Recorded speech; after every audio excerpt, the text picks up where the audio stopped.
Ever gotten a text back like way, way too late, like years after you sent it? Yeah. Makes you wonder what could have been right. Oh, absolutely. Well, imagine waiting almost 50 years to hear back about a job interview. Wow. That's what happened to one woman from the UK.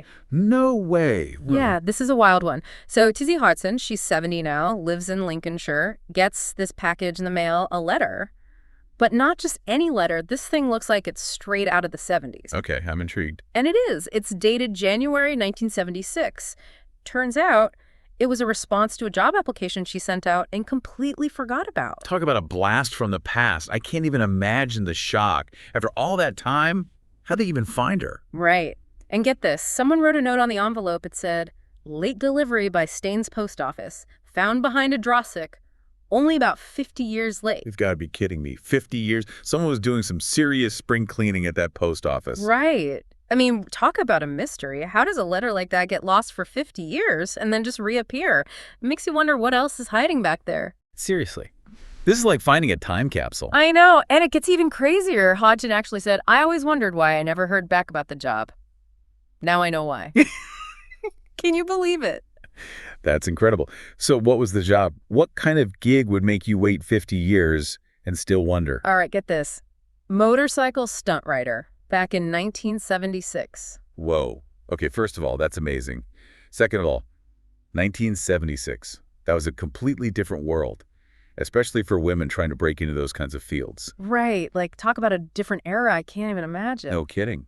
Back then, it was a big deal if a woman could change a tire, let alone attempt death-defying stunts on a motorbike. So true. So you can imagine this wasn't just some passing fancy for Hodgson. She really wanted this. Oh, I bet. So what happened? Did she get it? Did she become like the world's oldest stunt woman? Okay, so obviously she didn't get the job.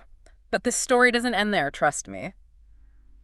Hold on, let me find the quote. She said, "I remember very clearly sitting in my flat in London typing the letter. Every day I looked for my post, but there was nothing there. And I was so disappointed because I really wanted to be a stunt rider on a motorcycle." Oh, man. That's heartbreaking. She sounds like she had such passion for it. Right, this wasn't just a whim, she was serious. And here's the kicker. Get this. She actually hid her gender in the application. She didn't want them to know she was a woman. Wow. You know, it's a little sad, but it speaks volumes about the times, you know? Wow. Imagine feeling like you had to hide a part of yourself just to chase your dreams. It's crazy, right, to think how far we've come, but also how much things haven't changed. Yeah, it makes you think. But hold on. If she was this gung-ho about being a stunt rider, what did she end up doing with her life after this? Oh, don't you worry, that's the best part of this whole thing. Buckle up. Okay, so she didn't become a stunt rider, but the story doesn't end there, trust me. Okay, I'm ready. Yeah. What happened? Well, she actually went on to have this incredible life. I mean, this woman was unstoppable. Wow, really?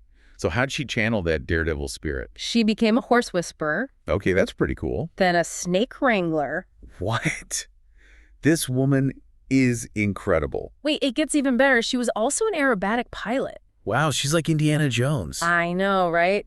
And on top of all that, she became a flight instructor. Wow, she really did it all, didn't she? It makes you wonder, right?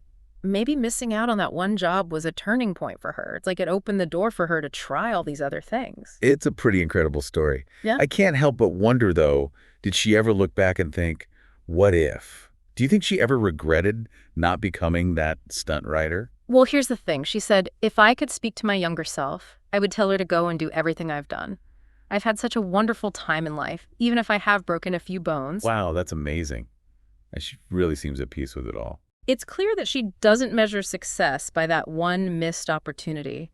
She embraced every twist and turn in her life. No matter how crazy it got. And in the end, she came out the other side with a lifetime of incredible stories. That's the real takeaway, isn't it?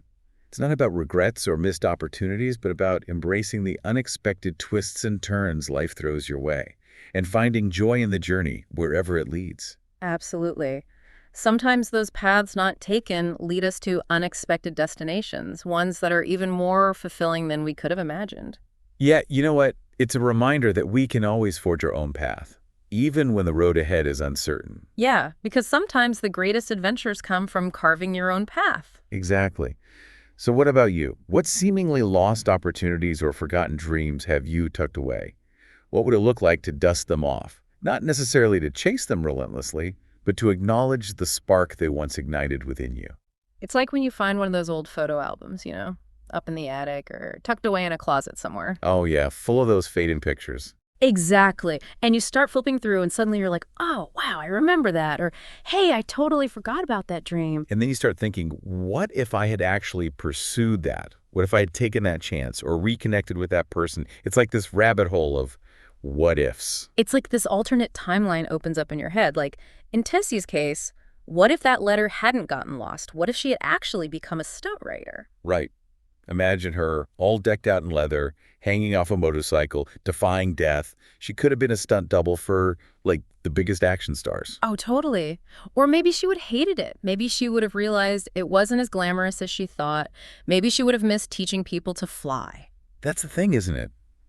We can dream up all these what ifs, but it's the path we actually choose, the one we live, that shapes who we are. It makes me think about that poem, The Road Not Taken. By Robert Frost. Yeah, that one. Sometimes you just gotta trust that the path you're on, even with all its crazy detours, is leading you exactly where you're supposed to be.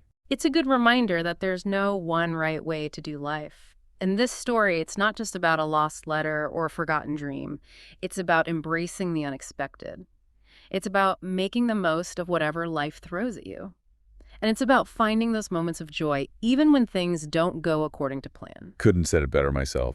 It's about wringing out every last drop of experience, even with a few bumps and bruises along the way. Exactly. So yeah, maybe Tissy didn't become a stunt writer, but she lived one heck of a life.